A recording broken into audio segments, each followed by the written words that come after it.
gente. Tudo bem? Tranquilo? Na última aula, o professor Leão e eu, nós fizemos uma troca, tá? Por conta da abertura dos jogos da Escola de Aplicação da UFPA, que a gente é professor lá também. E ele trabalhou o conteúdo de primitivas, um conteúdo que meio que antecede a ideia de integral, né? A priori, não tem uma ligação direta, né? Mas hoje a gente vai ver que tem uma grande ligação com a ideia de integral, o conteúdo de primitiva, tá? Mas vocês viram da aula anterior que encontrar a primitiva de uma função é encontrar uma função tal que quando você deriva ela, você obtém a função inicial que você está trabalhando, tá bom? Então, vocês fizeram vários exemplos e tal, e hoje a gente vai começar uma outra etapa do nosso curso, tá? A primeira etapa do nosso curso foi a respeito de... a etapa prévia do nosso curso, na verdade, foi uma revisão sobre as funções elementares que nós trabalhamos, nós estudamos, tá? A primeira etapa foi o estudo de limites de funções reais, tá? E nessa segunda avaliação, que foi a segunda etapa, a gente estudou um pouquinho sobre derivação de funções reais, tá? E hoje a gente vai começar a estudar a integração de funções reais, e a gente vai ver como esse conteúdo, como esse conceito de integral de uma função se relaciona com o conceito de derivada de uma função, tá? Que aparentemente são coisas totalmente distintas, não tem nada a ver uma com a outra, uma coisa com a outra, mas que graças ao teorema fundamental do cálculo a gente vê que elas são coisas que estão estreitamente ligadas, tá? Relacionadas. Uma operação é como se fosse o inverso da outra operação, tá bom? Mas para a gente chegar lá, a gente precisa entender o conceito de integral de uma função, e é sobre isso que nós iremos trabalhar na aula de hoje, tá? Antes da gente iniciar a aula, só um aviso sobre a segunda chamada, que é na próxima sexta, tá bom? Então, quem entrou com requerimento aí, na próxima sexta, no horário da aula, prova de segunda chamada, tá bom? Bom, então vamos para a nossa 25ª aula, tá bom? Nossa aula sobre integral de Riemann, tá? Tem alguns tipos de integrais, mas aqui nós iremos trabalhar posso dizer que a mais famosa delas, que é a integral de Riemann, tá bom? Mas antes da gente conceituar o que é integral de Riemann, vocês lembram que na primeira aula que nós tivemos, foi a aula introdutória, eu apresentei 4 problemas para vocês, né? Apresentei o problema da velocidade instantânea, apresentei o problema da reta tangente ao gráfico de uma função, apresentei o problema da área abaixo do gráfico de uma função e o problema de como você pode encontrar a função horária da posição dada a função horária da velocidade, tá? Não sei se vocês lembram desses probleminhas que a gente trabalhou, e eu falei que no decorrer do nosso curso a gente iria tentar resolver esses problemas. 2 problemas já estão resolvidos, né? Que é o problema da reta tangente e o da velocidade instantânea. Na verdade, o problema de encontrar a função horária dada a função velocidade também já está resolvido com a aula da primitiva, sobre primitivas da aula anterior. Vocês viram que se você tem a função velocidade, uma primitiva da função velocidade é a função posição, né? Se você tem a função aceleração, uma primitiva da aceleração é a velocidade. Por quê? Porque a derivada da posição é a velocidade e a derivada da velocidade é a aceleração. Tá bom? E a partir de hoje a gente pode resolver o próximo problema, que é sobre a área abaixo do gráfico de uma função, tá? Então, para a gente falar sobre isso, vamos começar pelo problema da área, relembrando ele um pouquinho, tá? E eu quero trazer esse primeiro problema, que é como calcular a área da região delimitada pela função constante y igual a 4, o eixo das abscissas, o eixo x, e as retas x igual a 0, que é o eixo das ordenadas, e x igual a 5. Ou seja, a área dessa figura que a gente conhece por retângulo, né? Essa figura é muito simples a gente calcular, a gente já sabe, conhecimentos básicos de geometria plana, que a área desse retângulo, basta a gente pegar a base dele e multiplicar pela altura dele. Tá? Então, a área desse retângulo aqui vai ser de 20 unidades de área. Né? Você tem a base igual a 5, a altura é igual a 4. Então, 5 vezes 4, 20. Tá bom? Então, esse é bem básico. Por quê? Porque eu sei calcular a área dessa figura plana. Essa figura plana é um polígono de 4 lados. Tá? E eu sei calcular a área de polígonos. Tá bom? Nesse segundo problema, aqui eu quero calcular a área da região limitada pela função identidade, y igual a x, o eixo das abscissas e as retas x igual a 0 e x igual a 2. Então, o eixo das ordenadas e a reta x igual a 2. Essa reta vertical. Então, aqui, pela ilustração, a gente observa que a gente está trabalhando com um triângulo. Tá bom? E a área de triângulo também nós sabemos calcular. Né? Da geometria plana, a área de um triângulo é base vezes a altura dividido por 2. Tá? Então, se eu quero calcular a área desse triângulo, aí eu pego a base dele, que mede 2. A altura dele também mede 2. Então, 2 vezes 2, 4 dividido por 2, 2. Então, a área do triângulo é 2 unidades de área. Então, esses dois problemas introdutórios é só para a gente perceber como a gente pode tratar essa ideia de área abaixo do gráfico de uma função, entre o gráfico da função e o eixo das abscissas. Tá? E duas retas verticais.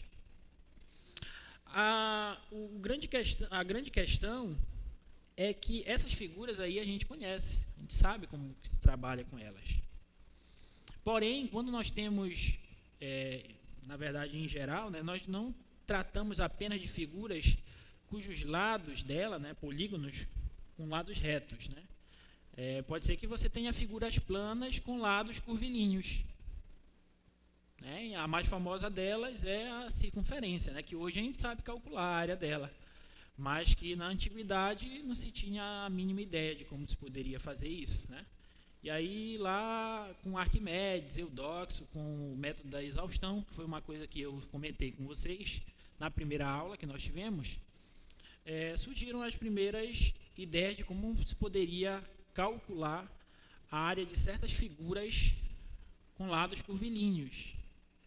Né? Então, Arquimedes, por exemplo, conseguiu mostrar a questão da área da circunferência, né? Até mesmo o comprimento da circunferência, a área compreendida entre uma parábola e uma reta. Então, ele conseguiu fazer isso através do que ele chamava de método da exaustão. Né? Em que consistia o método da exaustão? Você quer calcular a área de uma figura, em geral lados curvos, e você não sabe como calcular a área daquela figura. Então, o que eles faziam? Eles começavam a calcular, a aproximar a área daquelas figuras por áreas de figuras que eles sabiam calcular a área delas. Então, por exemplo, vamos só relembrar aqui o que eu falei naquela aula, primeira aula. Então, se ele queria calcular a área da circunferência, né, a área da circunferência, então ele poderia pegar a área desse polígono aqui, ó, do quadrado, por exemplo, e aí a área do quadrado seria uma aproximação para a área da circunferência. Tá bom? Só que é uma aproximação inicialmente bem grosseira, né? Só que aí o que ele fazia? Ele aumentava o número de lados do polígono. Né? Então, se você aumenta o número de lados do polígono, se agora você pega esse polígono aqui, ó, de 8 lados, a área desse polígono é também uma aproximação para a área da circunferência, a área do círculo, só que é uma aproximação melhor que a aproximação anterior, que era dada pela área do quadrado. Tá? Então, a ideia é você ir aumentando o número de lados do polígono e, conforme você vai aumentando o número de lados, a aproximação vai cada vez melhorando. Tá? Então, se eu pegar agora o polígono de 16 lados, tá? Lembrando que eles sabiam calcular as áreas dos polígonos. Tá? Então, você pega agora a área do polígono de 16 lados, é uma aproximação melhor ainda que a anterior. Tá bom? E aí, eles faziam esse processo exaustivamente até, digamos, encontrar um certo padrão. E hoje essa ideia a gente conhece por limite. né? Se a gente pegar o número de lados do polígono e tender a mais infinito, né? Então é como se o polígono lá no infinito, né, digamos assim, o polígono encaixasse perfeitamente na circunferência e, portanto, a área do polígono seria a área da circunferência ou do círculo, tá bom? E essa é uma ideia que a gente vai utilizar hoje na aula de integral, tá bom? Então, o problema que a gente quer resolver na aula de hoje é esse. Como medir a área A, delimitada pelo gráfico da função x², o eixo x, eixo das abscissas, e as retas x igual a 0 e x igual a 1. Tá? Como é que a gente pode calcular essa área? Então a gente vai fazer o seguinte, a gente vai fazer algo parecido com o método da exaustão que eu estou falando para vocês. Eu não sei calcular a área dessa figura, porque esse lado aqui é um lado curvo. Tá? Isso não é um triângulo. Se fosse triângulo era fácil calcular, mas isso não é um triângulo. Aqui eu tenho uma parte dessa parábola x² aqui. Então como é que eu posso calcular a área dessa região verde? E a ideia vai ser a gente utilizar áreas de figuras que nós já conhecemos. No caso a gente vai utilizar retângulos. Tá? E através das áreas desses retângulos a gente vai conseguir certas aproximações para a área dessa figura que a gente quer encontrar. Tá bom? E daí a gente vai tirar o conceito de integral. Integral de Riemann. Tá? Então a gente vai fazer o seguinte, a gente vai seguir uma certa estratégia para a gente conseguir calcular essa área. Eu vou fazer o seguinte, eu vou pegar esse intervalo de 0 a 1, que é o intervalo que eu estou trabalhando, e vou particionar esse intervalo. Tá? Eu vou determinar uma partição desse intervalo. Ou seja, eu vou dividir esses intervalos em intervalinhos menores. Aqui, de maneira didática, eu vou dividir esse intervalo em subintervalos de mesmo comprimento. Mas não precisa. O conceito de integral de Riemann ele é mais geral.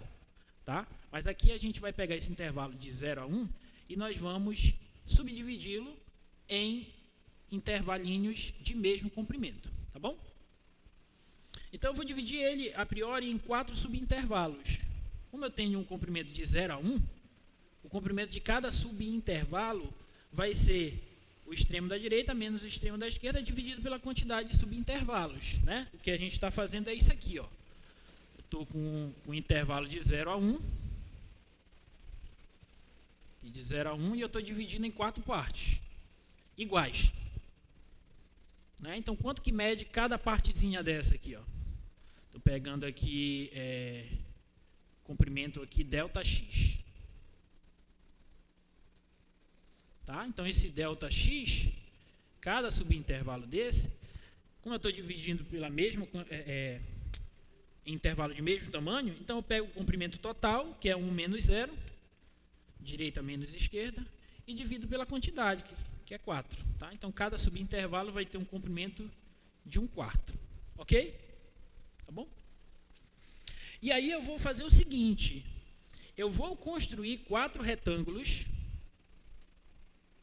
cuja base desses retângulos é esses comprimentos ΔX, esses subintervalos, e a altura desses retângulos é igual ao valor da função nas extremidades à esquerda desses subintervalos. Como assim, professor? Me explica melhor. O que a gente está fazendo é isso aqui, ó. Deixa eu ilustrar aqui melhor para vocês.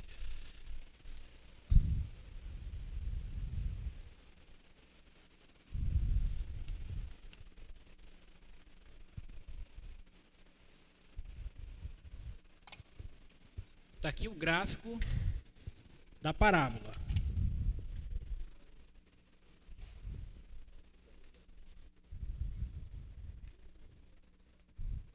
Dividi em 4 partes. Tá? Dividi em 4 partes. Então, aqui eu tenho o comprimento ΔX, que é 1/4, aqui também 1/4, aqui também 1/4 e aqui também 1/4. Beleza?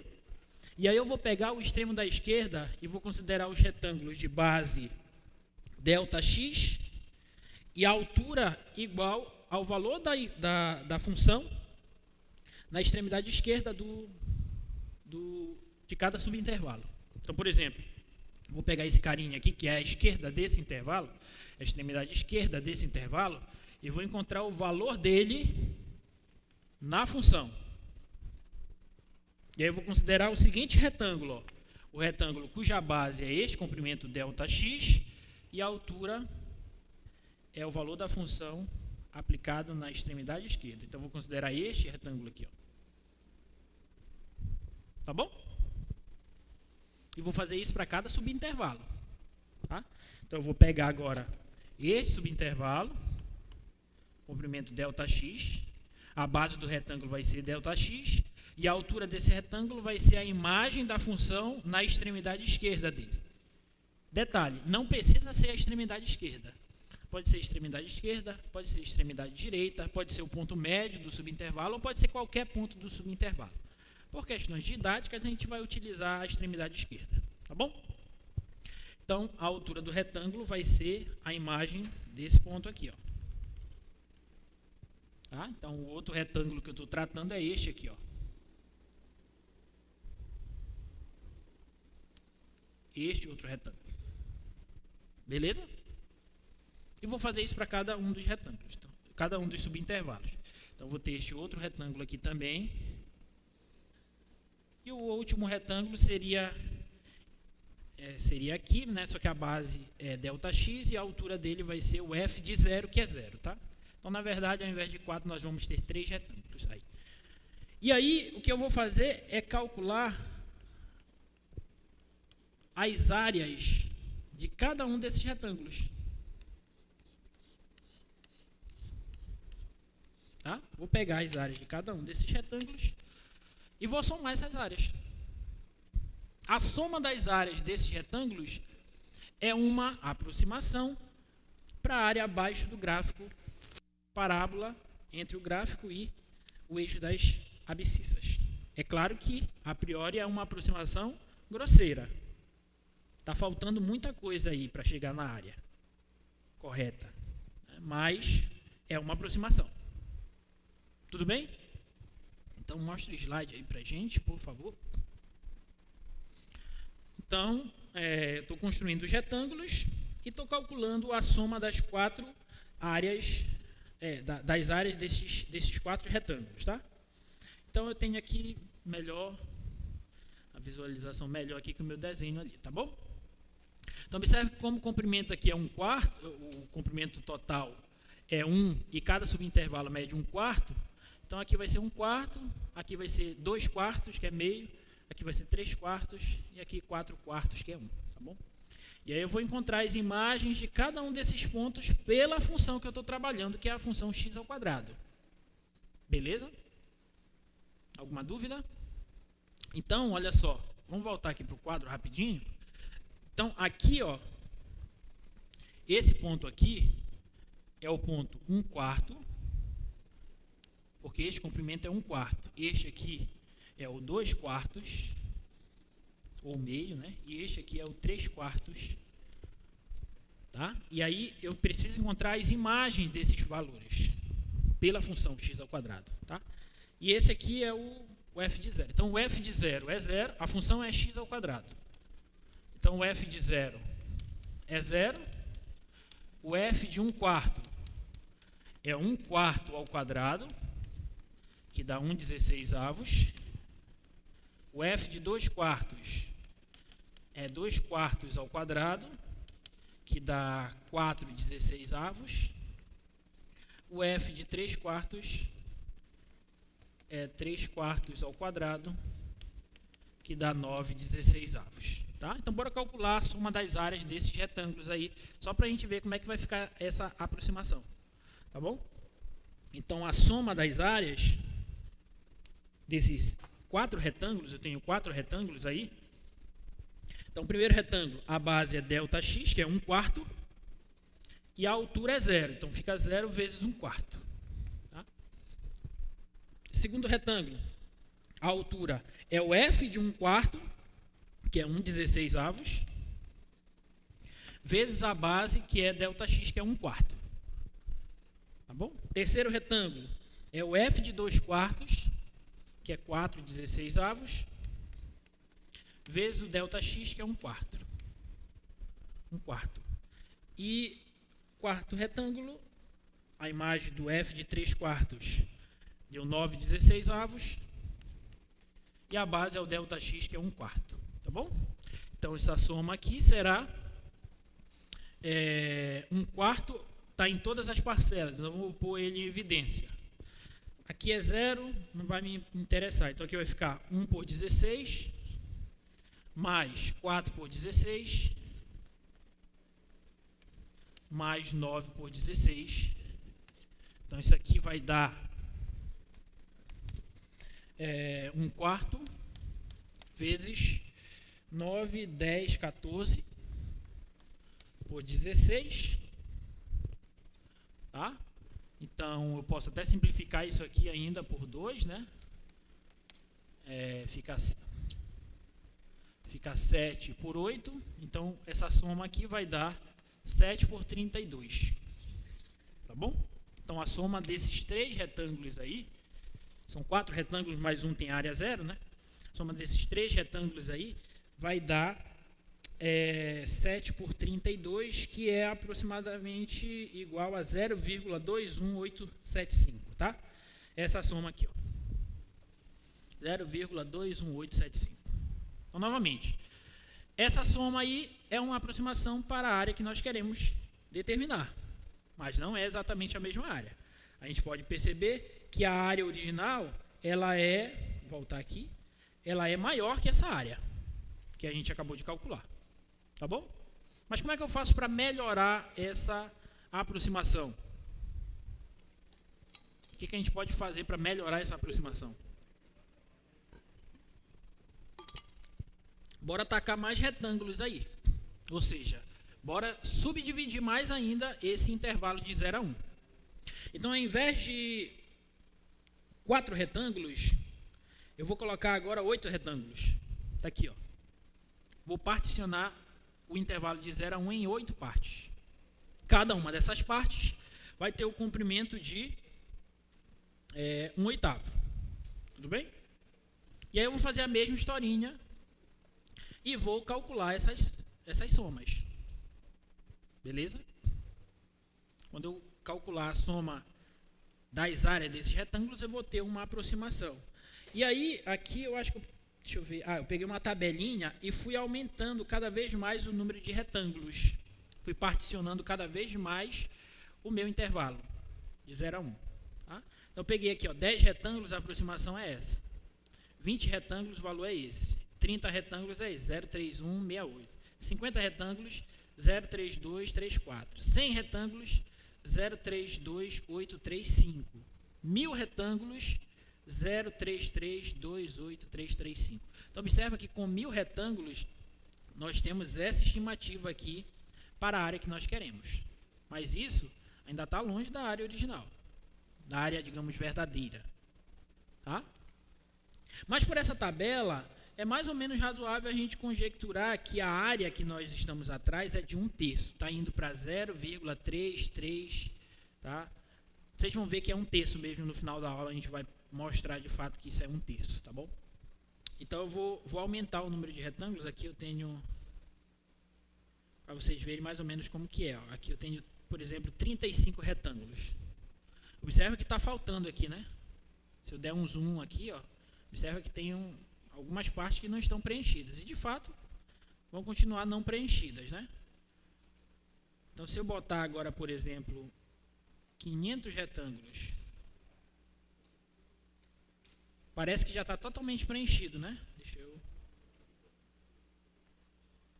Parece que já cobriu, né? Toda a área. Mas se eu der um zoom aqui, bora ver se não vai travar, né? Porque às vezes ele trava.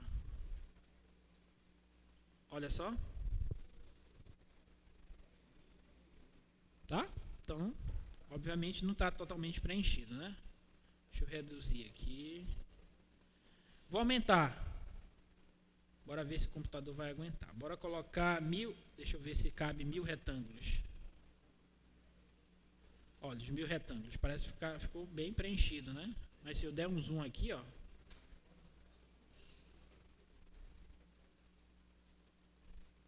Olha só. Bacana, né? Eu poderia colocar 10.000 retângulos, 1 milhão de retângulos, 1 bilhão de retângulos, 1 trilhão de retângulos. A ideia é essa, é você ir aumentando cada vez mais a quantidade de retângulos no teu subintervalo, para que a área fique aparentemente totalmente preenchida. E quanto mais retângulos você colocar, ou seja, quanto mais você particionar o teu intervalo original, melhor vai ficar a aproximação para a área. Olha só, o valor aqui da soma está bem aqui embaixo, ó. Não sei se dá para vocês chegarem. Com 235 retângulos, essa soma vai ser 0,33121. Quando eu coloco, por exemplo, 855 retângulos, 0,33275. Quando eu coloco 1.000 retângulos, 0,33283. Deixa eu tentar colocar 10.000.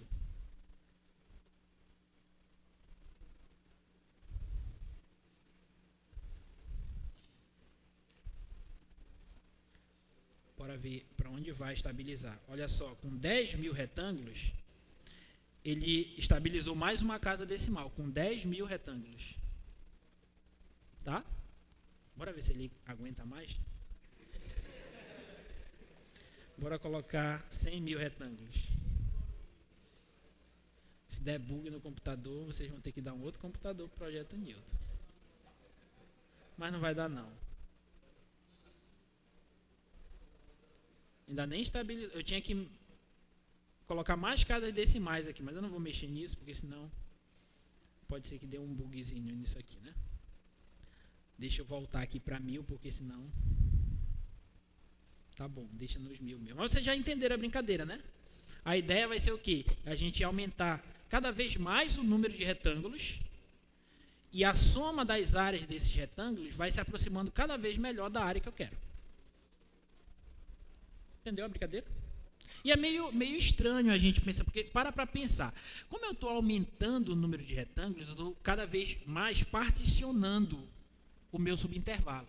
Então, as bases dos retângulos, elas estão ficando cada vez mais fininhas, mais fininhas, mais fininhas. Certo? E como as bases estão ficando cada vez mais fininhas, a área de cada um desses retângulos está ficando aparentemente cada vez mais fina. Está indo, digamos, para zero a área desses retângulos. Mas quando você soma todas as áreas dos retângulos, essa soma está indo para a área que a gente está desejando calcular. Então, uma coisa assim meio estranha, né? Mas é isso mesmo. A matemática é bela por conta disso. E a ideia final vai ser o quê? Vai ser você pegar esse número de retângulos e jogar isso para mais infinito. No infinito, se o limite existir, a soma das áreas desses retângulos vai ser a área que nós estamos querendo calcular. Tá bom? Ficou claro? Deu para entender a brincadeira? Tá? Então vamos generalizar isso. Deixa eu abrir aqui o slide. Vamos generalizar isso agora para o conceito de maneira um pouco mais precisa. Tá?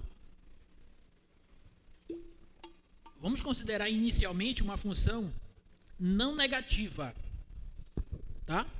Pegar uma função que o gráfico dela no intervalo que a gente vai trabalhar esteja acima do eixo das abscissas. Tá? Então, uma função não negativa definida no intervalo AB. A gente vai chamar de partição. Uma partição do intervalo AB é um conjunto de pontos tais que isso aqui acontece. Então, o que a gente está fazendo é isso aqui, olha.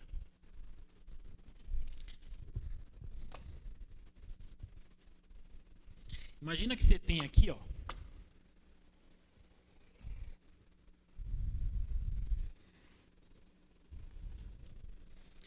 uma função definida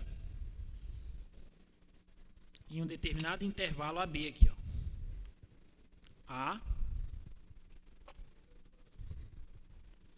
Presta atenção para te entender isso aqui. E B. Tá? A e B. E a ideia que a gente vai utilizar é uma ideia semelhante à que nós fizemos agora. Eu vou particionar esse meu intervalo.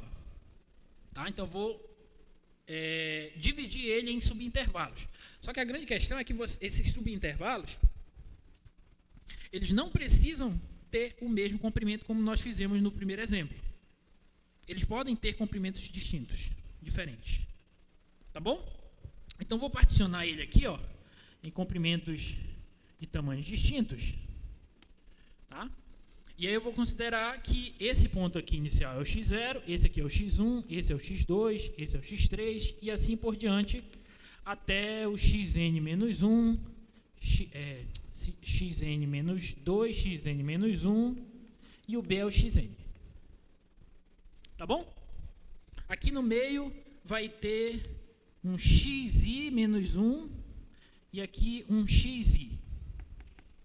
Tá bom? Esse i, ele varia de 1 até n, para indicar o índice. Belezinha?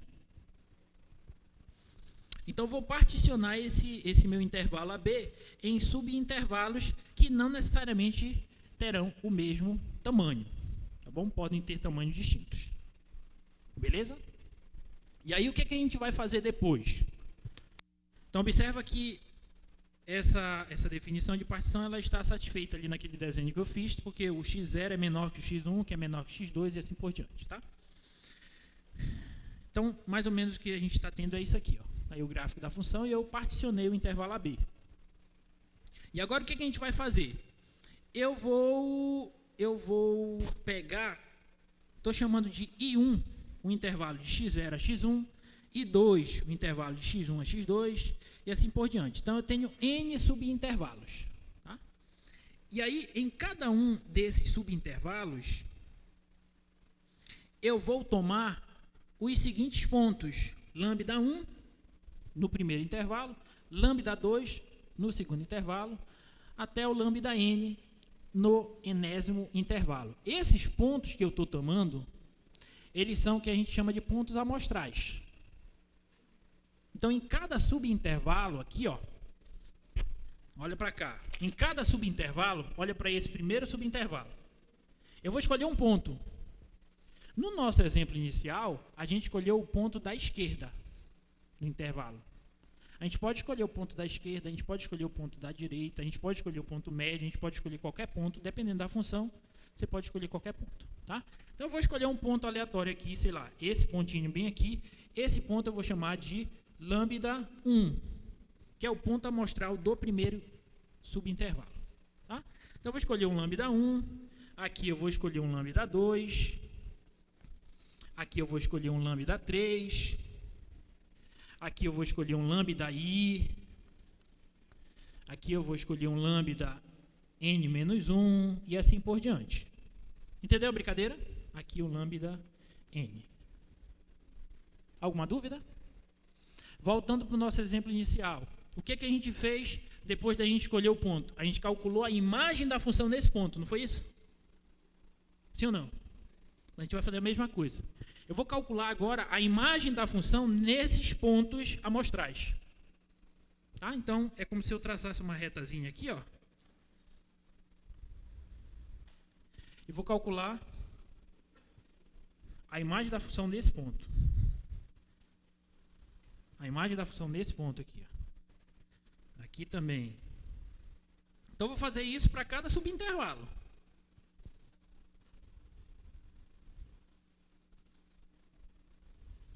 Tá?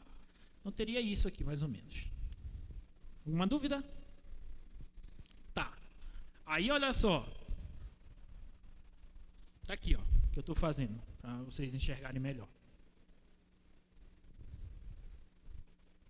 Tá aí, ó. Em cada subintervalo eu estou escolhendo um lambda, um ponto amostral. Tá bom? Então, calculando o valor da função nesses pontos. E aí, olha o que eu vou considerar. Eu vou construir agora N retângulos, cuja base são os delta xi, que é o comprimento de cada subintervalinho, e a altura é o valor da função nos pontos amostrais. Ou seja, o que eu estou fazendo aqui é o seguinte, ó.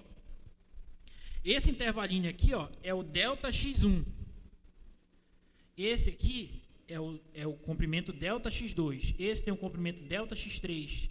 Esse tem o comprimento ΔXi e assim por diante. E aí eu vou considerar os retângulos cuja base são os ΔX e a altura é o valor da função nos pontos amostrais de cada um desses subintervalos. Então, o que eu vou ter é algo desse tipo aqui, assim, ó. Eu vou considerar este retângulo bem aqui, ó. Este primeiro retângulo, entendeu? Aí vou considerar agora o retângulo cuja base tem este comprimento e a altura é essa. Então, é este outro retângulo aqui, ó, que eu estou atrás, ó. Este outro retângulo. Tá? Aí eu estou atrás deste outro retângulo aqui. E assim por diante. Você vai ter N retângulos aqui. Tá?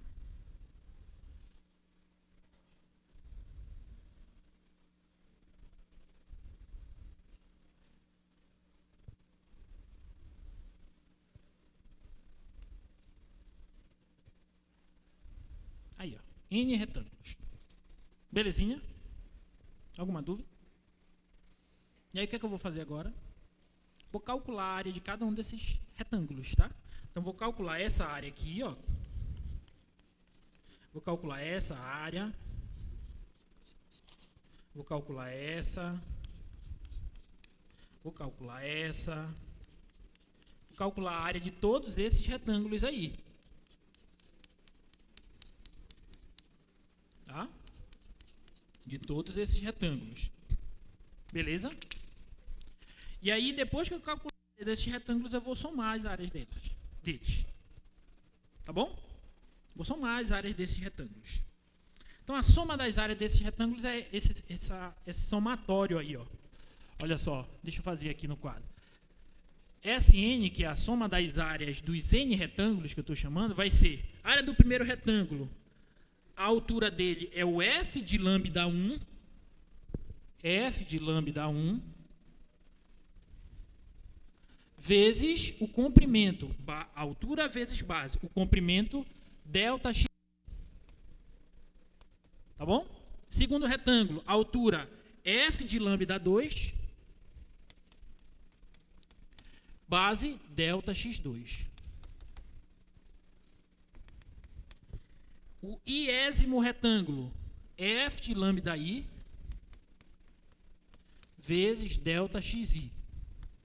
Mais f de lambda n vezes ΔXn, até o enésimo retângulo. F de lambda n vezes ΔXn. Tá claro? Essa soma eu posso representar em símbolos por um somatório do seguinte tipo. Somatório de i variando de 1 até n do f de lambda i vezes o ΔXi.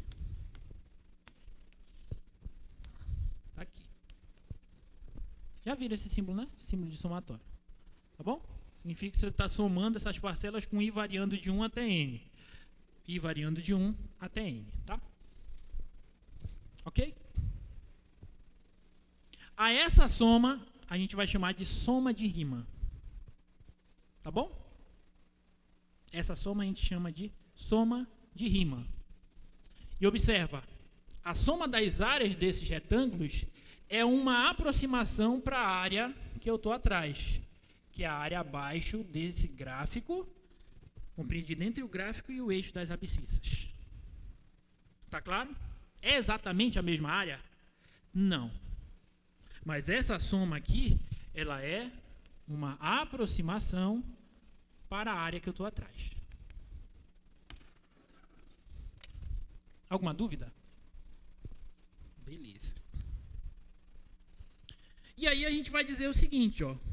Se eu pegar a quantidade de retângulos, a quantidade de subintervalos no meu intervalo original AB, e fizer essa quantidade de subintervalos tender a mais infinito, e consequentemente se eu pegar o máximo dos subintervalos, os ΔXi, fazer o máximo dos ΔX tender a zero, então todos os outros vão a zero, então eu vou estar obtendo aproximações cada vez melhores para a área que eu vou ter.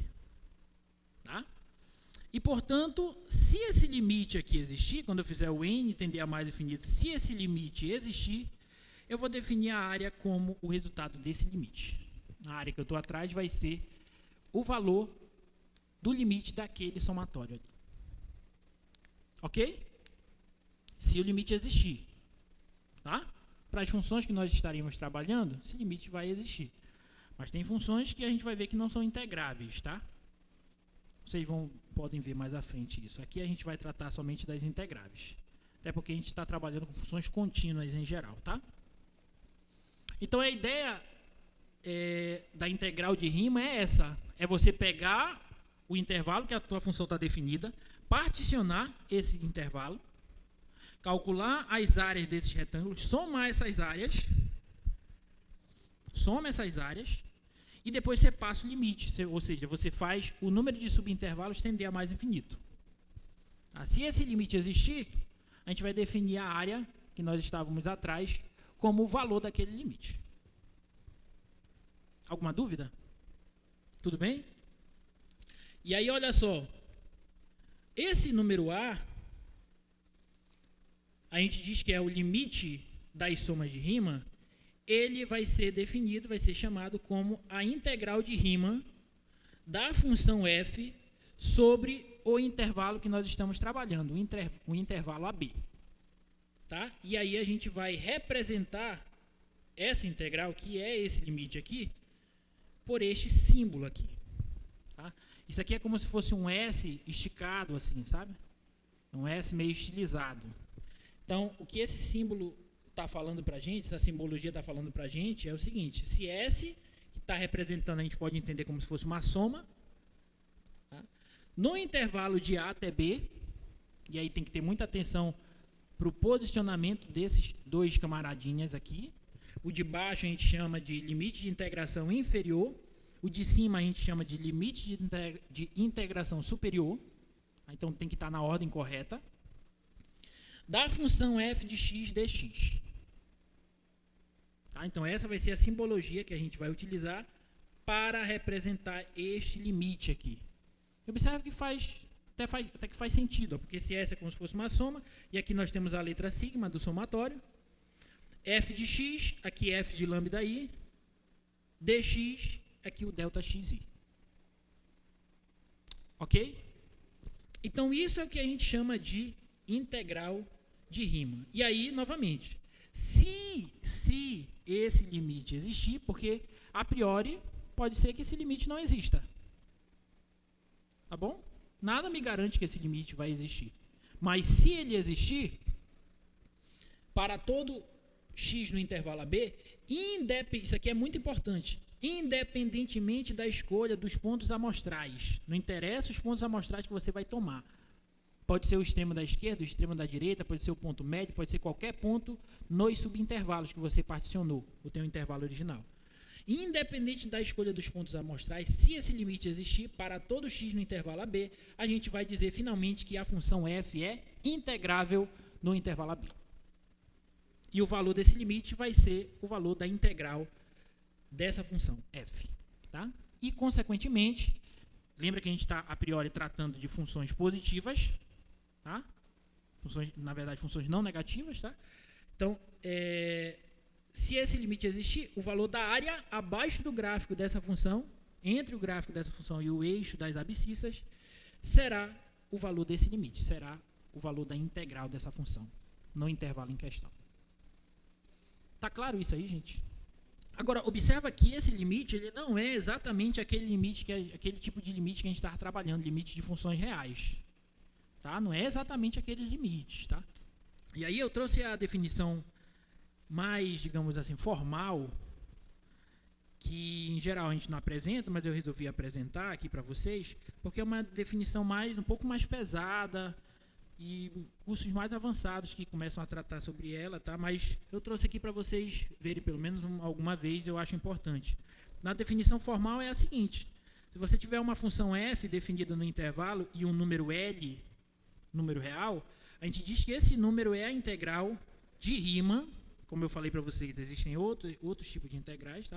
Mas a integral de Riemann de f em AB, representado por esse símbolo, se para todo epsilon maior que zero existir um delta maior que zero, que só depende do epsilon, mas não das escolhas dos pontos amostrais delta, lambda i, tal que para toda a partição do intervalo AB, com o maior dos subintervalos, comprimento dos subintervalos menores que delta, isso aqui acontece. Isso aqui parece muito com as definições por epsilon e delta dos limites de funções que nós trabalhamos logo no início do nosso curso. Não sei se vocês lembram, que a gente trabalhou alguns limites por definição, tá? Mas não é exatamente aquele tipo de limite, tá? E aí, por definição, a gente pode escrever isso aqui dessa outra maneira, tá bom? Ok? Só para vocês terem um contato com essa definição formal, mas a gente vai trabalhar daquela outra maneira, tá? E aí, como eu falei, nada me garante que aquele limite existe, mas graças a esse teorema, que é um teorema que eu também não vou demonstrar, porque a demonstração dele é uma demonstração muito detalhada, muito detalhista, tá? Precisa ter um conhecimento um pouco mais avançado para entender essa demonstração. Mas se vocês tiverem interesse, tem lá no livro do Guidorizi. E lá no Guidorizi ele até divide. Ele primeiro demonstra, eu acho que uns dois resultados preliminares para poder demonstrar esse teorema. E o teorema diz que toda função contínua em um intervalo fechado é integrável nesse intervalo. Então, a gente vai usar esse teorema e a maioria das funções que a gente está trabalhando aqui são funções contínuas. Tá? Então, portanto, essas funções elas serão integráveis. Tá bom? Professor, existe função descontínua que pode ser integrável? Sim, mas a gente vai tratar aqui basicamente as contínuas, tá? Alguma dúvida? Tá? Então, toda função contínua é integrável nesse intervalo que ela está definida. E aí, uma questão importante que você pode se perguntar é, professor, agora, se a função assumir valores negativos, que o senhor só definiu para funções que assumem valores positivos, né? O gráfico está acima do eixo das abscissas. Se vier uma parte do gráfico, por exemplo, para baixo do eixo das abscissas, aí a gente vai trabalhar da seguinte forma. Se a função assumir valores positivos e negativos, então a soma de Riemann vai ser a soma dos retângulos que estão acima do eixo das abscissas e o oposto das áreas dos retângulos que estão abaixo do eixo das abscissas. Trouxe até esse desenho aqui para vocês entenderem. Olha só, estou pegando as áreas dos retângulos que estão acima, que são áreas positivas, obviamente, por definição de área. E aí eu vou pegar o oposto da soma das áreas, dos retângulos que estão abaixo dos eixos das abscissas. Tá bom? Então, o que vai acontecer é isso. Então, essa integral de A até B, se a função assumir valores positivos e negativos, acima e abaixo do eixo das abscissas, o que vai acontecer é que essa integral vai ser a diferença entre as áreas acima do gráfico e abaixo do gráfico. E o eixo das abscissas. Tá bom? Então, o que a gente vai entender por área, quando a função... Desculpa, a gente vai entender por integral da função, quando a função assumir valores positivos e negativos, é isso. Tá bom? Então, tem que ter um pouquinho de cuidado com essa questão de falar, o que é integral? A integral é a área entre o gráfico de uma função e o eixo das abscissas. Tem que ter cuidado, porque se a função assumir valores positivos, na verdade, a integral não vai ser propriamente a área, vai ser menos a área. Porque a área, por definição, a gente trabalha, a gente tem que ela é sempre positiva. Tá bom? E se a função estiver acima do eixo das abscissas, o valor da integral da função é positivo. Se estiver abaixo, o valor da integral da função é negativo. Tá bom? Então tem que ter um pouquinho de cuidado com essa espécie de definição. Alguma dúvida até aí? Tudo bem? Então, olha só. Aqui é um procedimento sintetizado do que a gente pode fazer para calcular a integral de uma função pela definição. Tá? Então, novamente, o que a gente faz? A gente pega o intervalo original, particiona ele. Para facilitar a nossa vida, a gente vai particionar ele em subintervalos de mesmo comprimento, mas como a gente viu, não precisa ter exatamente os mesmos comprimentos, tá? Pode ser comprimentos diferentes, mas a gente vai particionar ele em subintervalos de mesmo comprimento e, portanto, cada subintervalo vai ter o comprimento tamanho do intervalo original dividido pela quantidade, b menos a sobre n. Tá? E aí, em cada subintervalo desse, a gente vai escolher um cara, um lambda i, tá? Que é os nossos pontos, que são os nossos pontos amostrais. Pode ser o da extremidade esquerda, pode ser o da extremidade direita, pode ser o ponto central, pode ser qualquer ponto no subintervalo. Para facilitar a nossa vida, a gente pode utilizar ou o da extremidade esquerda ou o da extremidade direita, tá bom? E aí nós vamos formar os retângulos, cuja base é o ΔXi e a altura é o f de lambda i, a imagem dos pontos amostrais pela função, e a gente vai somar as áreas desses retângulos. Uma vez tendo as somas de rima, a gente vai passar o limite nela quando o n tende a mais infinito. Se esse limite existir e convergir para algum ponto, a gente diz que esse valor será a integral da função de a até b, a integral definida da função de a até b. Tá claro? E aí lá no livro texto e nas notas de aula, tem vários exemplos. Aqui eu vou fazer apenas um, que é o da função x ao quadrado de 0 a 1, para a gente partir logo para o teorema fundamental do cálculo. Tudo bem? Só que para a gente fazer aquele exemplo, eu quero só mostrar aqui algumas propriedades do somatório para vocês. A grande dificuldade de você trabalhar a integral pela definição, e se eu não me engano tem alguma questão lá na lista de vocês pela definição, para vocês calcularem, obviamente, tá? Então, vocês precisam aprender isso de fato. Então, o grande X da questão de você calcular integrais por definição é que você tem que trabalhar com somas.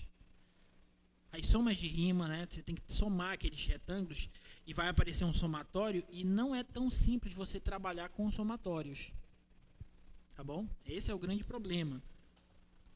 Mas esse exemplo que eu vou fazer, eu já estou te apresentando essas formulazinhas dos somatórios, tá? Essa primeira fórmula aqui já é uma fórmula conhecida por vocês, tá? Eu estou somando todos os termos i, com o i variando de 1 até n. Então, o que eu estou somando? Estou somando 1, mais 2, mais 3, mais 4, mais 5, mais 6, até n. Tá bom? A soma dos n primeiros números naturais. Essa já é uma fórmula conhecida por vocês, né? Vocês já viram lá no ensino médio, que é como se fosse uma soma de PA, né? O Gauss, reza a lenda que o Gauss, desde novinho, ele já descobriu essa fórmula aí, né? O professor passou uma tarefa de calcular a soma dos 100 primeiros números naturais e em segundos ele resolveu, né? Então a fórmula é essa aqui, n vezes n mais 1 sobre 2. Essa daqui é dos n primeiros quadrados, é 1 ao quadrado, mais 2 ao quadrado, mais 3 ao quadrado, mais 4 ao quadrado, até n ao quadrado, tá? Então essa é a formulazinha final. E essa daqui é dos n primeiros cubos, 1 ao cubo, mais 2 ao cubo, mais 3 ao cubo, mais 4 ao cubo, até o n ao cubo. Tá? Então, essa aqui é a fórmula final. Tá bom? Estou mostrando esses resultados para a gente utilizar no exemplo que a gente vai fazer agora, já já. Tá? Então, os exemplos são esses, tá? Todos estão resolvidos lá na nota de aula. Tem outros resolvidos no livro texto, lá do Stuart. Portanto, eu sugiro que vocês estudem e deem uma olhada nisso, tá? O livro, gente, não é só para ter o livro, não. O livro é para você usar e resolver. Vocês lembram que a questão do barquinho lá da segunda avaliação, eu retirei do livro. A segunda questão não, a quarta questão, né? De taxas relacionadas. Então, quem usou o livro, tentou resolver as questões do livro, não deveria ter tido dificuldade nessa questão. Tá bom? Então, vou fazer a letra C aqui para a gente partir para o teorema fundamental do cálculo. Eu quero calcular a integral de 0 a 1 da função x ao quadrado dx pela definição. Tá? Como é que a gente vai fazer isso? vamos seguir aquele passo a passo lá que eu mostrei para vocês. Antes, deixa eu só desenhar aqui.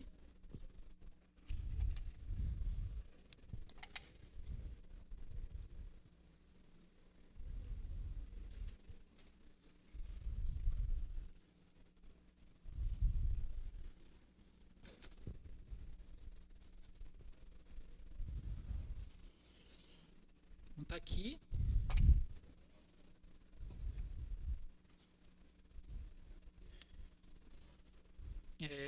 Então, eu vou pegar o intervalo aqui, ó, de 0 a 1.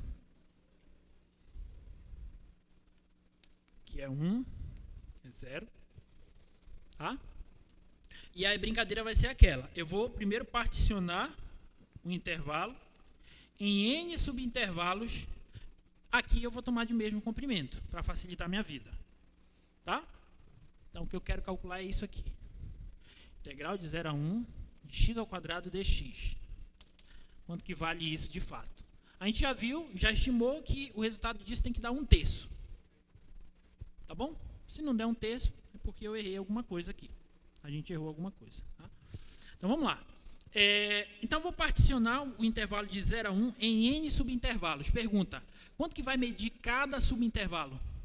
Quanto que vai valer o delta xi de cada subintervalo? É o comprimento do intervalo todo, que é 1, dividido pela quantidade, que é n. Então, é 1 sobre n. Alguma dúvida? Daí, o que eu vou fazer? Eu vou escolher em cada subintervalo um ponto amostral, que pode ser, para facilitar a nossa vida, novamente, o extremo da esquerda ou o extremo da direita. Eu vou escolher o extremo da direita. Tá bom? Então, quando eu tiver aqui, ó, o xi menos 1 e aqui o xi, eu vou tomar como o lambda-i o extremo da direita desse subintervalo, tá bom? Então, o lambda-i ele vai ser o xi. Alguma dúvida? Tudo bem? Então, olha só. Primeiro vamos olhar quem são o x0, o x1, o x2, o xi e o xn. Só para a gente... Quem é o x0, pessoal? x0 é o primeiro cara aqui. É 0. Tudo bem? x0 é 0. Quem é o x1? 0 mais o delta x, que é 1 sobre n. Então, 0 mais 1 sobre n dá 1 sobre n. Quem é o x2? É delta x mais delta x, ou seja, 1 sobre n mais 1 sobre n, 2 sobre n. Tá bom? Então, entendeu a brincadeira, né? Quem seria o x10? 10 sobre n. x1000, 1000 sobre n. O xi, i sobre n. xn, n sobre n, que dá 1, que é o último aqui. Então, tá ok.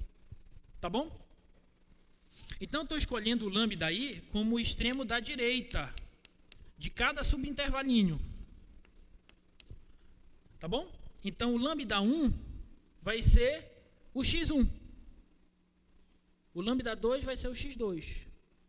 O lambda-i vai ser o xi. O lambda-n vai ser o xn. Tá? Então, esse cara aqui, ó, lambda1 vai ser o x1, que é 1 sobre n. Lambda2 vai ser o x2, que é 2 sobre n. O lambda-i vai ser o xi, que é i sobre n. O lambda-n vai ser o xn, que é n sobre n, que é 1. Tá? Então, o que eu estou fazendo é o seguinte, ó. Olha para esse subintervalinho aqui, ó. Não sei se vai dar para mostrar. Aí eu estou olhando para a base dele e para o valor da função no ponto amostral. Eu estou olhando para esse primeiro retângulozinho aqui. Tá? Segundo retângulo é esse aqui, ó. Terceiro retângulo é esse aqui, ó.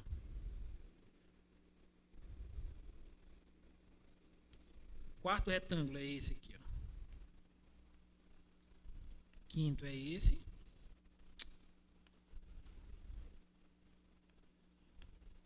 O sexto é esse aqui. Na verdade, já pulei, né?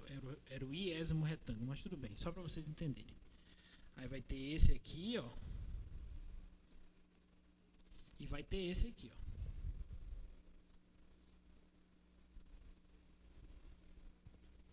Tá bom? Alguma dúvida? Observa que esses retângulos, diferentemente do primeiro exemplo que a gente fez, eles agora estão por cima. Por quê? Porque eu escolhi o extremo da direita. No primeiro exemplo, eu peguei o extremo da esquerda, então os retângulos ficaram por baixo do gráfico. Quando eu peguei aqui, ó, um ponto qualquer dentro do intervalo, teve uma parte do retângulo que ficou por fora, por cima, e uma parte que ficou por baixo. Tá bom? Não tem problema quanto a isso. Nesse caso, quando eu somar as áreas do retângulo, vai dar menor ou maior que o valor verdadeiro, digamos assim. Vai dar maior. Tem essas partes aqui que estão sobrando, tá? Essas partes estão sobrando, estão passando. Mas tudo bem, tudo certo, tudo tranquilo. Tá? Então vamos somar as áreas desses N retângulos aí. Como é que vai ficar?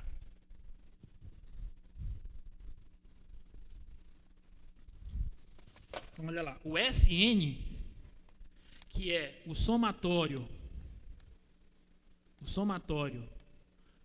quando I varia de 1 até N, do F de lambda I vezes o delta xi, ele vai ser quem? As somas de rima serão iguais. Somatório, quando I varia de 1 até N. Quem é o F de lambda I? Primeiro, quem é o lambda I? Quem é o lambda I? 1 sobre N. Quem é o F de lambda I? É quando eu pego o lambda I e aplico na função que eu estou trabalhando, que é a função x ao quadrado.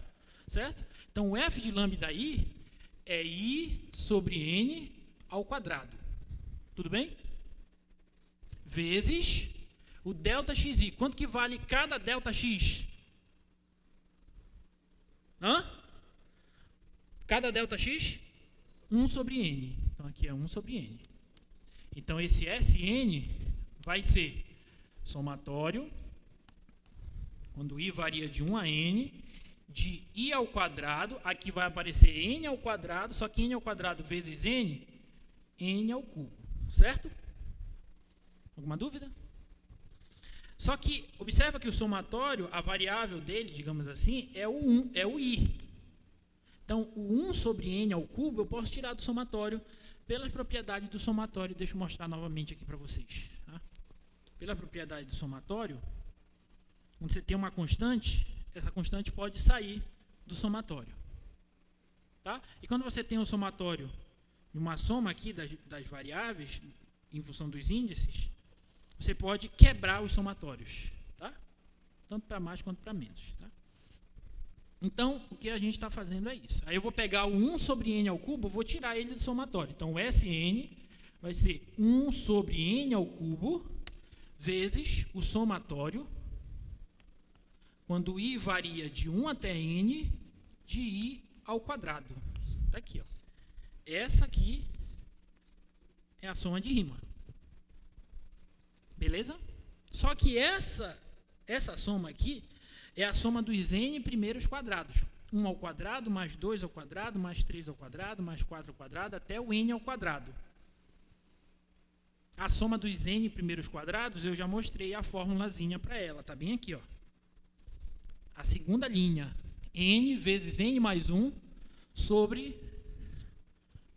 Desculpa, N vezes N mais 1 vezes 2N mais 1 sobre 6. Então, esse Sn, ele é 1 sobre N ao cubo, vezes aquele somatório ali que resulta naquilo. N vezes N mais 1, vezes 2N mais 1, sobre 6. Tá bom?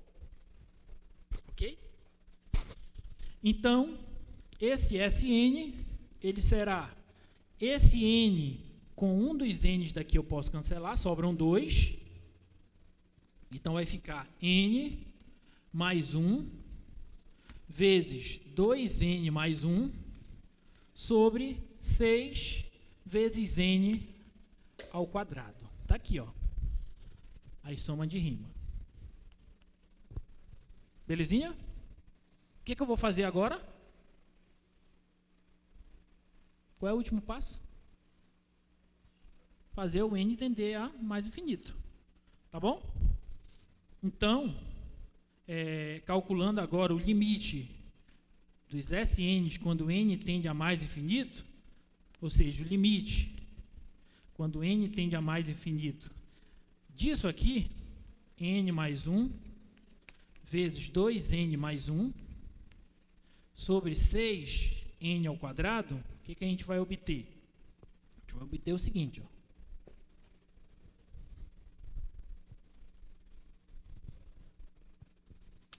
A gente vai obter o seguinte, ó, isso aqui vai ser igual ao limite, quando n tende a mais infinito, aí isso aqui, limite como esse, vocês já sabem calcular. Tá bom?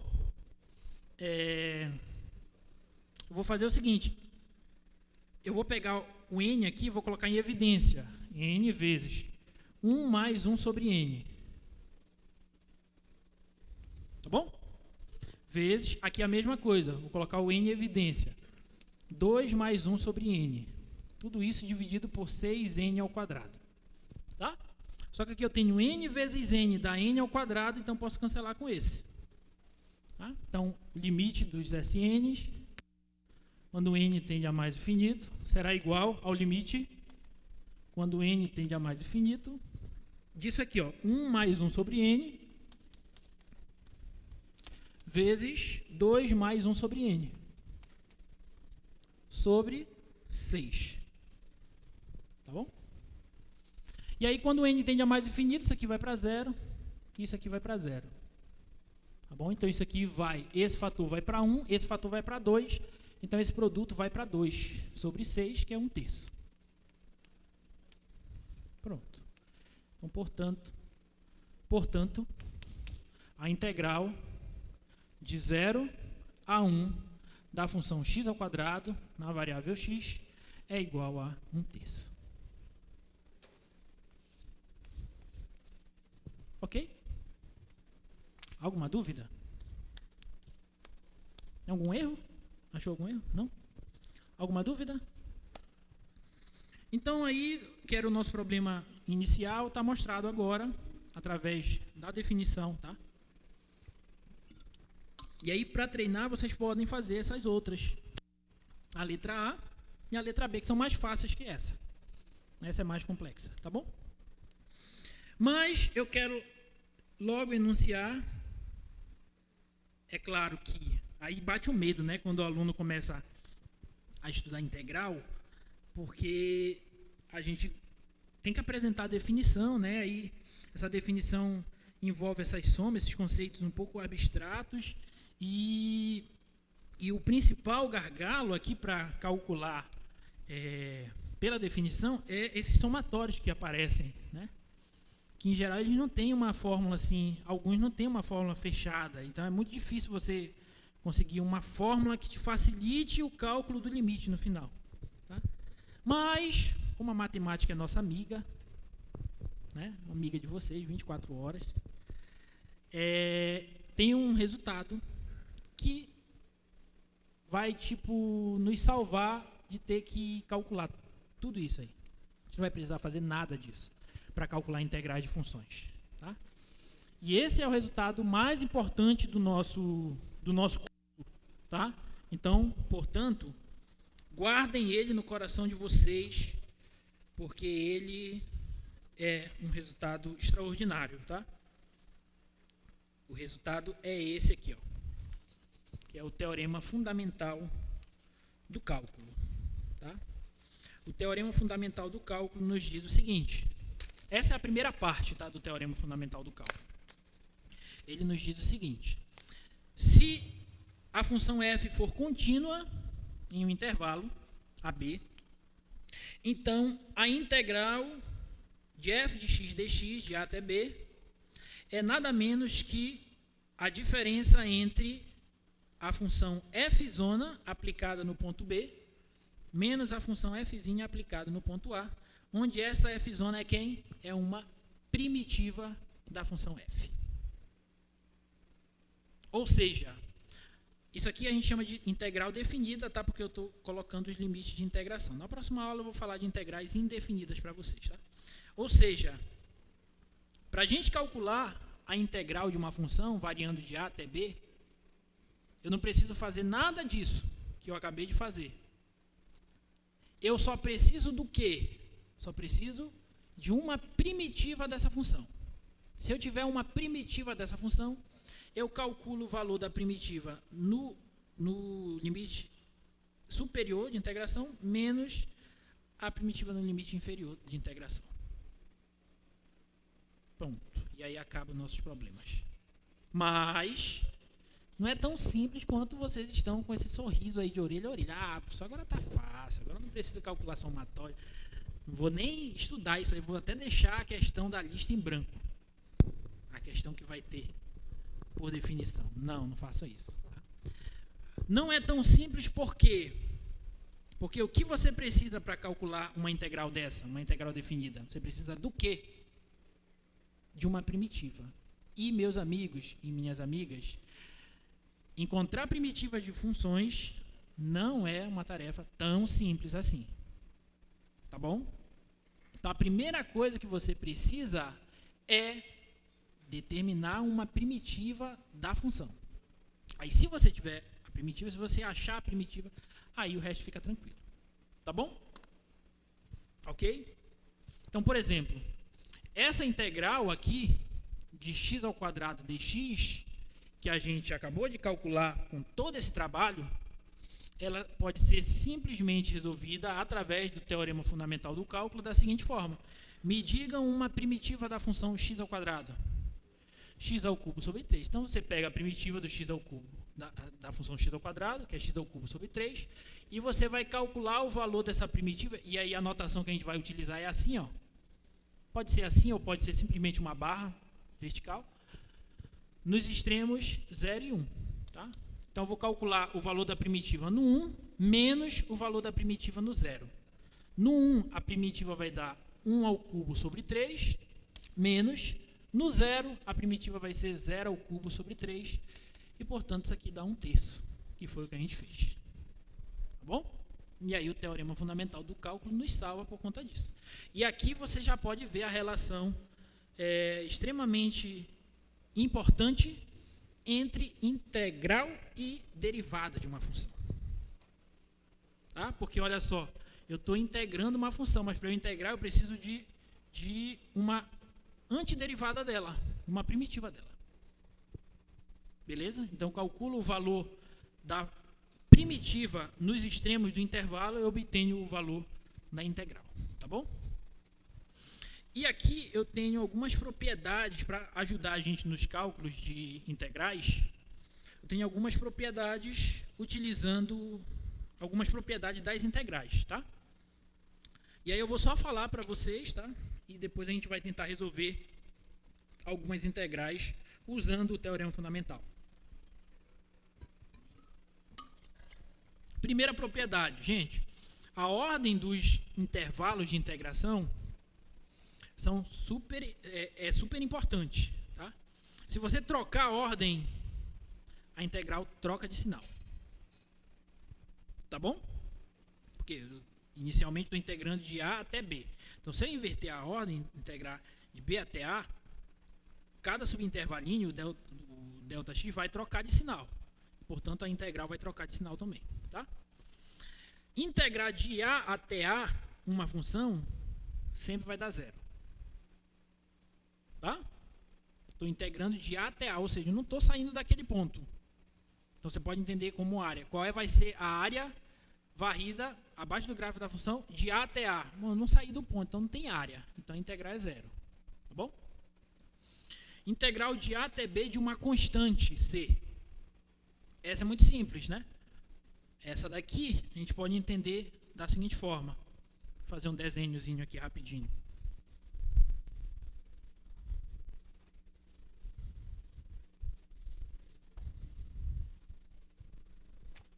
Integral de A até B de C dx. Tá? C é a função é f de x igual a C. Então, a função é constante. Então, se eu olhar só para o gráfico da função, tomando a constante positiva, para ajudar a gente, a função constante está aqui. Ó, tá? Então, eu estou pegando aqui de A até B. Então, estou querendo essa área aqui.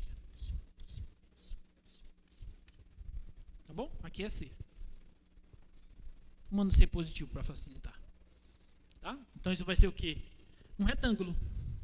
E a área de retângulo a gente sabe calcular. A base é B menos A e a altura é C.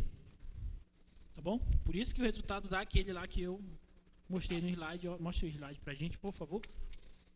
C vezes B menos A, base vezes a altura. Tá bom? Alguma dúvida? Beleza. Essa daqui é muito importante também. Integral de A até B de uma soma de funções. Isso aí vai ser a integral da primeira função mais a integral da segunda função. Por que isso, professor? Pelo seguinte, olha só. Imagina que eu estou integrando...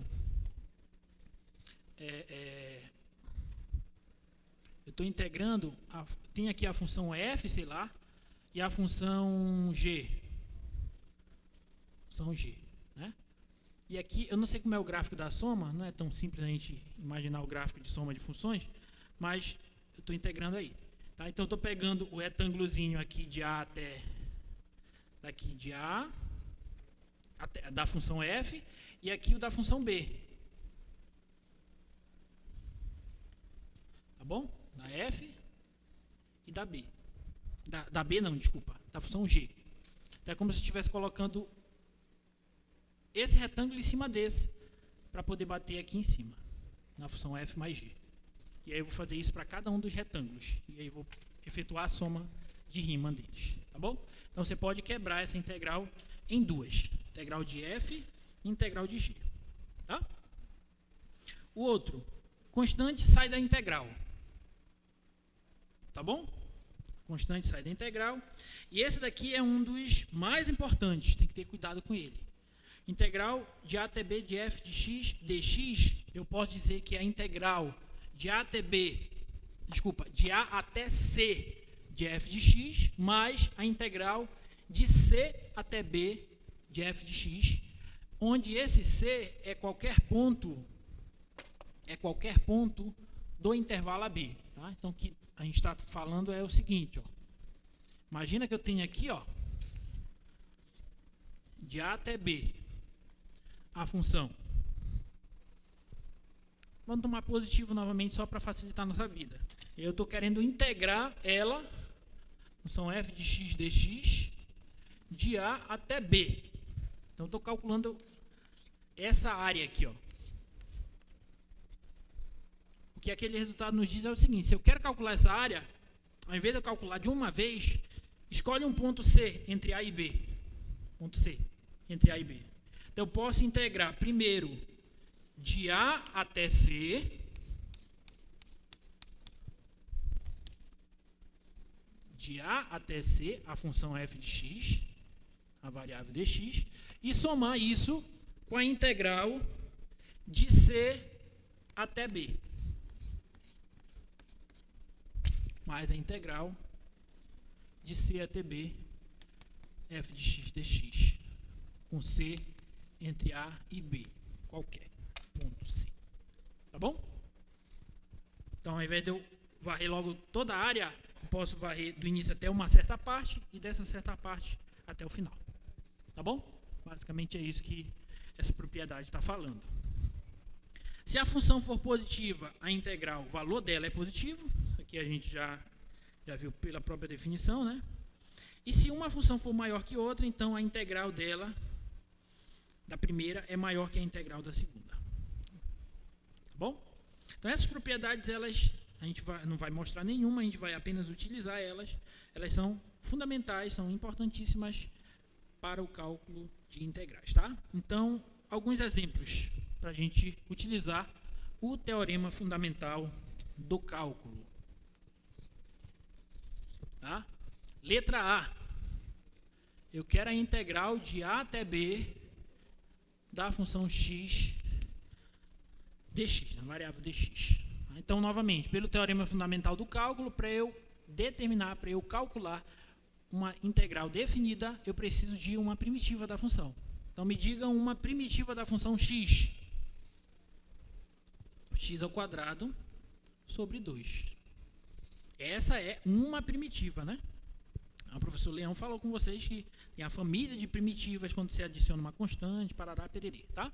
Mas vamos ficar com essa. Então, eu vou calcular a variação da primitiva no intervalo de B até A.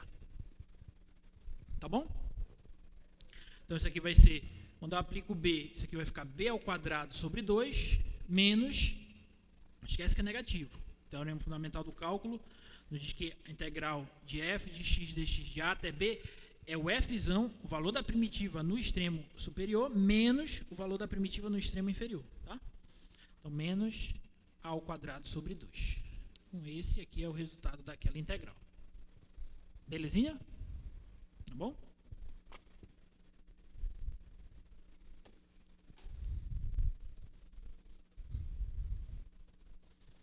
Letra B. Integral de 0 a 3 de x mais 3 dx. Tá? Então, como é que a gente vai calcular essa? Observa que aqui a gente já pode usar alguma propriedade das integrais que a gente falou anteriormente. Eu tenho uma soma aqui, ó, de funções. Então, eu posso integrar primeiro essa, x dx, e somar com a integral da segunda, que é 3 dx. Tá bom? Beleza? Então, essa novamente, uma primitiva da função x é x ao quadrado sobre 2, então vou aplicá-la no intervalo de 0 a 3, e uma primitiva da função 3 é 3x, aplicado no intervalo de 0 a 3. Tá? Então, isso aqui vai ficar 3 ao quadrado sobre 2, menos 0 ao quadrado sobre 2, mais 3 vezes 3, menos 3 vezes 0. Tá? Isso aqui dá 0, isso aqui dá 0.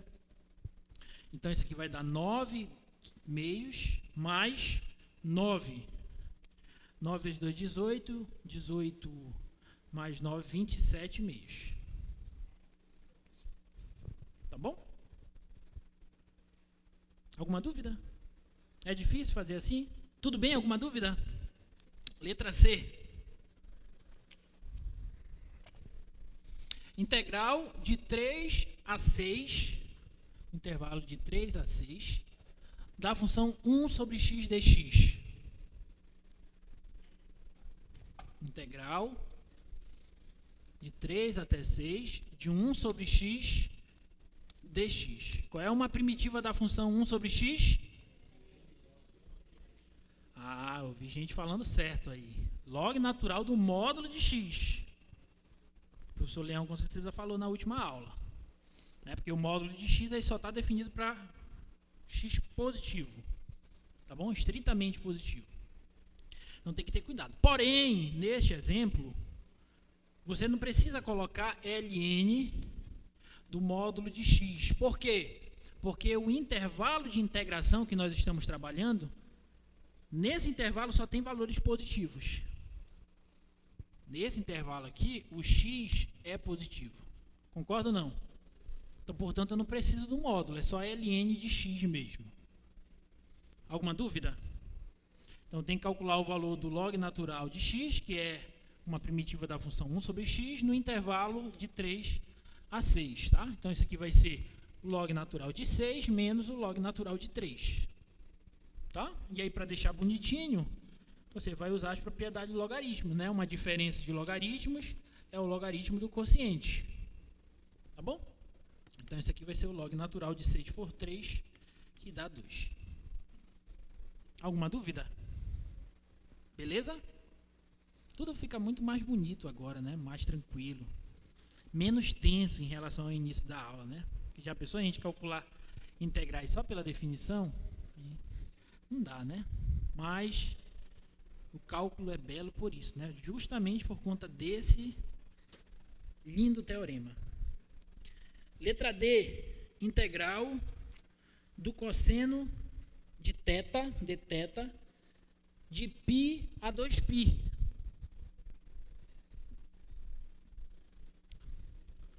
Integral de π a 2π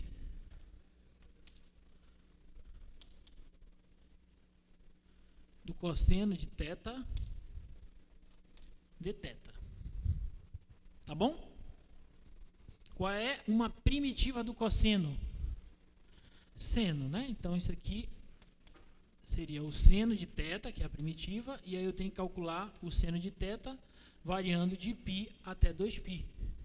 Então isso aqui vai ser seno de 2π menos o seno de π. Quanto que é o seno de 2π? 0. E o seno de π? 0 também. Então isso aqui vai dar 0. Tá bom? Então o resultado dessa integral aí é 0. Ué, professor, mas 0? Você não falou que integral não é uma área? Eu falei exatamente isso? Eu falei que se a função estiver sempre acima do eixo x, se ela for não negativa, o resultado da integral coincide com o valor da área abaixo do gráfico dessa função e o eixo das abscissas. Mas essa função cosseno, como que é o gráfico dela? O gráfico da função cosseno é assim, ó.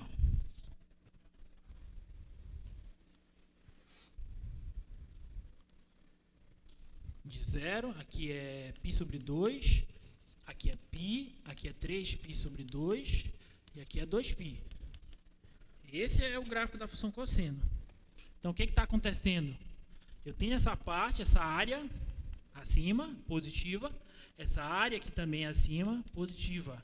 E eu tenho essa parte aqui de baixo, que é menos a área, negativo. Então, eu posso considerar que o valor da integral aqui, como vai dar negativo, é menos essa área. Então, essas duas áreas somadas se cancelam com essa daqui por ser negativo. Ok? Por isso o resultado dá 0. Alguma dúvida? Tá? Então tome cuidado, tá?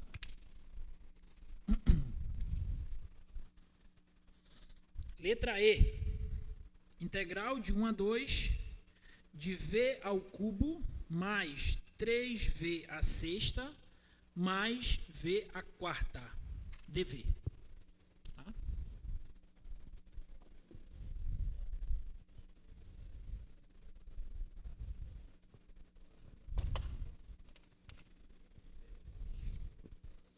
A letra I. Integral de 1 a 2 de v ao cubo mais 3v à sexta sobre v à quarta dv. E aí, me diz qual é uma primitiva dessa função? V ao cubo mais 3v à sexta sobre v à quarta. Aí não dá, né, professor? Aí o senhor já está pedindo demais. Mas a gente pode arrumar esse negócio aí, né?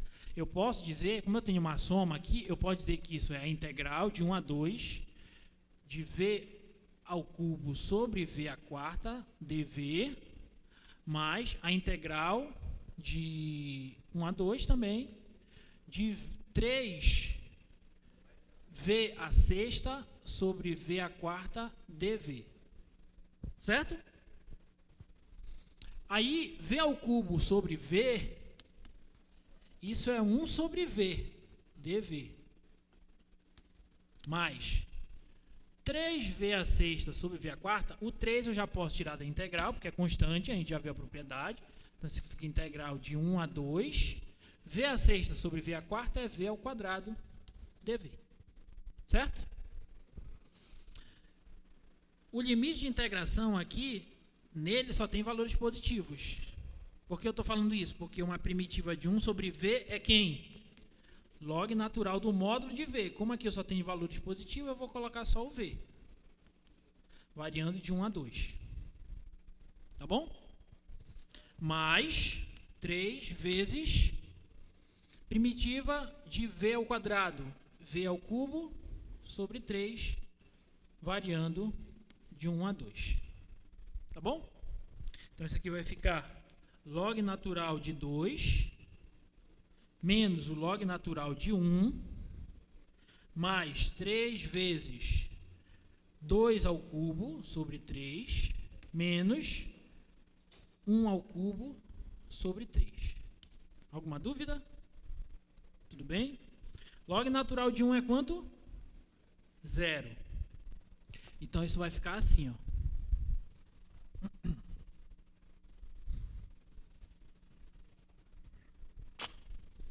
Isso vai ficar assim, ó, log natural de 2 mais... Observa que esse 3 vai multiplicar com esses fatores, então esse 3 vai cancelar com esses caras aqui, certo? Então vai ficar 2 ao cubo menos 1. 2 ao cubo é 8. 8 menos 1, 7. Mais 7, né? Mais 7. Log natural de 2. Não é log natural de 2 mais 7, não. É log natural de 2 mais 7. Tá bom? Alguma dúvida? Tudo bem? Vamos fazer mais uma. Letra F. Integral de menos 1 a 3 do módulo de x mais 1 dx.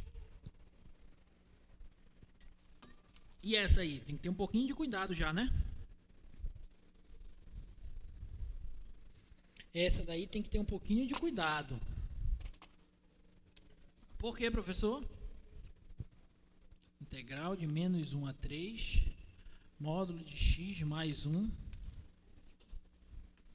dx. Por que essa tem que ter um pouquinho de cuidado? Porque aí eu tenho um módulo, né? E essa função, módulo de x mais 1, ela vai ser x mais 1, se o x for maior do que ou igual a 0. Por quê? Porque o módulo de x é igual a x, se o x for maior ou igual a 0, certo? E vai ser menos x mais 1, se o x for menor que 0. Então, observa que eu tenho funções distintas, dependendo do valor de x. Se x for positivo, eu tenho uma certa função. Se x for negativo, eu tenho uma outra função. E no intervalo de integração que nós estamos trabalhando, eu tenho valores positivos e negativos. Então, e aí, professor, o que eu faço agora da minha vida? Aí você usa uma das propriedades que a gente mostrou, que é essa propriedade aqui, ó. A propriedade 5, que eu falei que era muito importante. Integral de A até B é a integral de A até C mais a integral de C até B. Então, o que eu estou fazendo aqui? Vou fazer só na reta aqui, só para vocês verem. Eu estou integrando de menos 1 a 3. Bem aqui está o 0. Nessa parte, que é a parte negativa, a função é essa. Nessa outra parte, que é a parte positiva, a função é essa. Então, eu vou integrar primeiro daqui até aqui e depois daqui até aqui, usando aquela propriedade. Belezinha? Então, a integral de menos 1 a 3 do módulo de x mais 1 dx vai ser igual a integral de menos 1 até 0. E aí, nesse intervalo de integração, a função que eu estou trabalhando é essa, menos x mais 1 dx, mais a integral de 0 até 3. E aí, nesse outro intervalo que eu estou trabalhando, a função é essa, de x mais 1 dx. Então, eu tenho que resolver duas integrais aí. Ok? Alguma dúvida? Então, isso vai ficar igual a uma primitiva de menos x ao quadrado sobre 2. Certo? Mais uma primitiva de 1 é x. Então, vou calcular isso aqui, intervalo de menos 1 até 0. Tá bom? Mais primitiva de x ao quadrado sobre 2, mais primitiva de 1 é x. Só que esse eu vou calcular no intervalo de 0 a 3. Ok? Tudo bem? Então, isso vai ficar como? No 0, que é o intervalo superior, o extremo superior, vai dar 0. Vou até colocar aqui. Menos, agora eu vou aplicar o menos 1. No menos 1, aqui vai ficar menos o menos 1 ao quadrado sobre 2, mais o menos 1. Cuidado com os sinais, não vai errar sinal. Tá? Mais, no 3, isso vai dar 3 ao quadrado sobre 2, mais 3. E no 0, vai dar 0. Tá bom? Então, aqui vai ficar como? Aqui vai ficar menos 1 ao quadrado é 1. E menos dá mais. Então, aqui vai dar meio. Aqui eu tenho menos 1. Com esse menos, dá mais 1.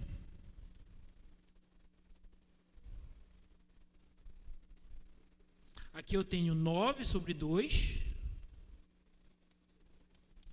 E aqui eu tenho 3. Bom? Aí bora lá. 9 sobre 2 mais 1 sobre 2 dá 10 sobre 2, que dá 5. E 3 mais 1 dá 4. Então 5 mais 4, 9. O resultado dessa integral aí é 9. Ok?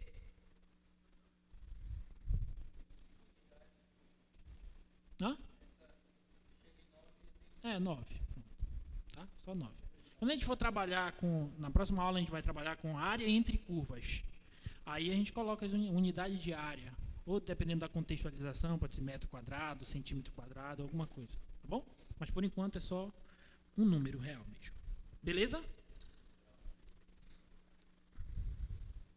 Eu vou deixar essas 3 últimas para vocês, tá? Aqui, integral de menos 1 a 1 do módulo do seno de π vezes x, integral de 0 a 8, raiz cúbica de x vezes x menos 1, e essa última função aí, tá bom? Lembrando, gente, novamente, o teorema fundamental do cálculo é uma ferramenta belíssima que nos ajuda muito no cálculo de integrais e que nos dá essa relação inversa entre a operação de derivada e a operação de integração, derivação e integração, tá bom? Então estudem bastante isso, que a nossa terceira prova é em cima desse conteúdo.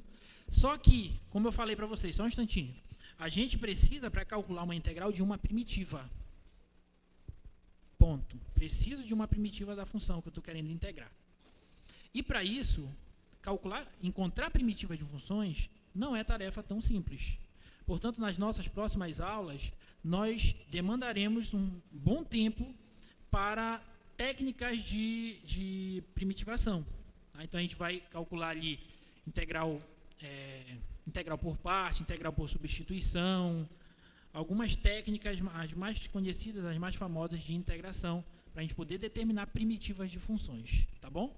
Então, se vocês já puderem antecipar esse conteúdo dando uma estudada, é bom para vocês mesmos. Tá? Até a próxima. Tchau, tchau.